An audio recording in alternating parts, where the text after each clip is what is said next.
Welcome to the Courage to Be podcast. I am your host, Tanya Vasallo. A few weeks ago, I was having lunch with a group of friends, and as it's often happening these days, the conversation turned to AI. And one friend said something that became the focus of my last episode, which was, I feel like I'm already too late. And too late to learn it, to understand it, too late to catch up. But another friend shared something that stayed with me too. She told us about a podcast that she had been listening to. I believe it was Diaries of a CEO, to where the guest, I can't remember who the guest was on the podcast, but he was an expert on AI. And he was talking about how AI could transform jobs, industries, education, society. Most jobs will become obsolete, like 90% of jobs will become obsolete. What does that do to society?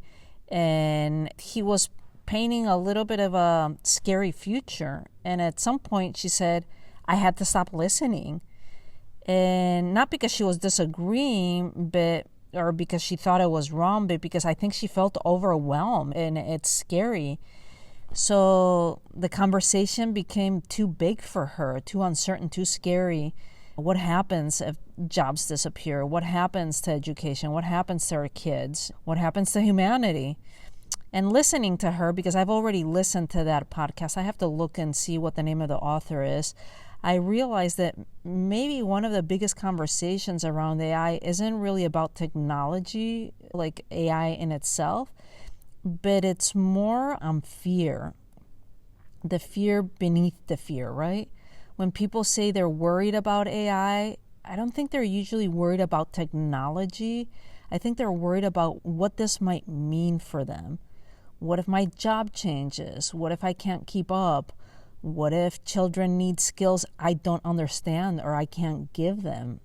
What if the world changes faster than I can adapt? Or what if everything we've been told to prepare for no longer applies, like our careers and stuff? Think about it from that perspective. And those are very human concerns. And honestly, I understand them. I've had moments where I've wondered some of those same things. Here's the thing. This is where I think that for many of us, it isn't the first major technological shift that we've lived through, at least for me. I don't know how old you are, the listener, but some of us remember the internet arriving, and some of us remember email, or maybe if you're not that old and you don't remember email or internet arriving, I do remember it clearly in college.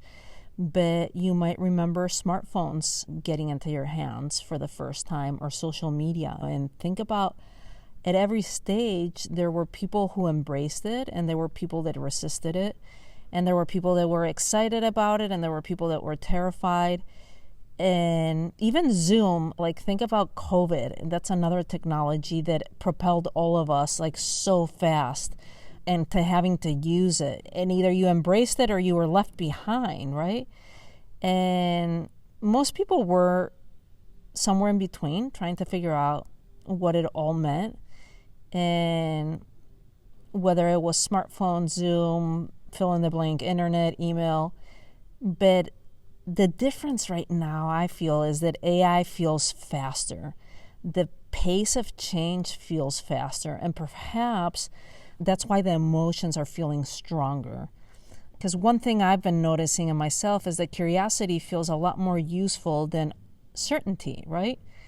I like to have certainty in my life, and I don't know exactly where AI is going. I don't know what the world will look like in 5 years. I don't know what jobs will exist.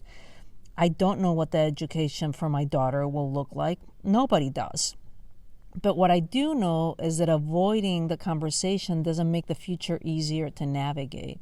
And pretending that it isn't happening doesn't slow it down either.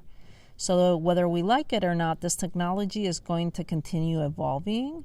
And the real question isn't whether AI is coming, it's whether we're willing to engage with it thoughtfully while it's happening. So I'm interested in AI because I'm curious. I'm interested in it and what it can help us create. I'm interested in AI and how it can support learning. I'm interested in AI and how it might change education. I'm interested in what it means for our kids and for their future. I'm interested in what it means for humanity. Like, what does AI do to our psychology, to our purpose? How is it going to shape history right now?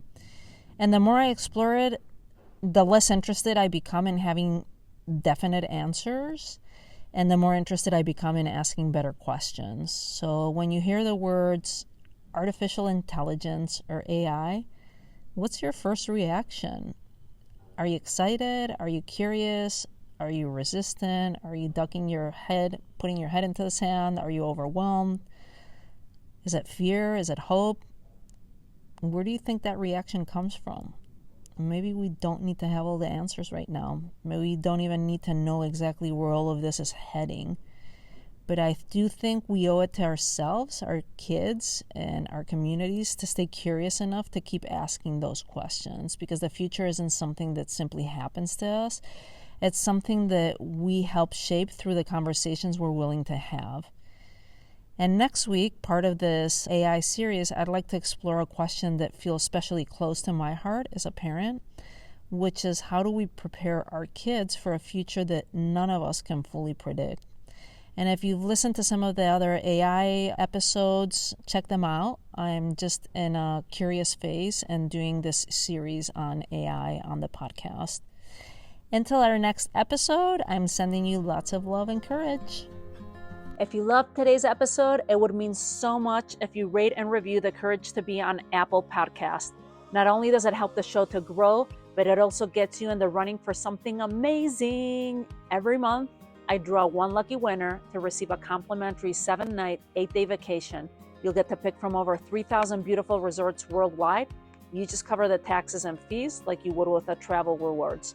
Airfare is not included. And if you want to double your chances, along with your Apple Podcast review, leave a couple of comments on YouTube. That counts as a second entry.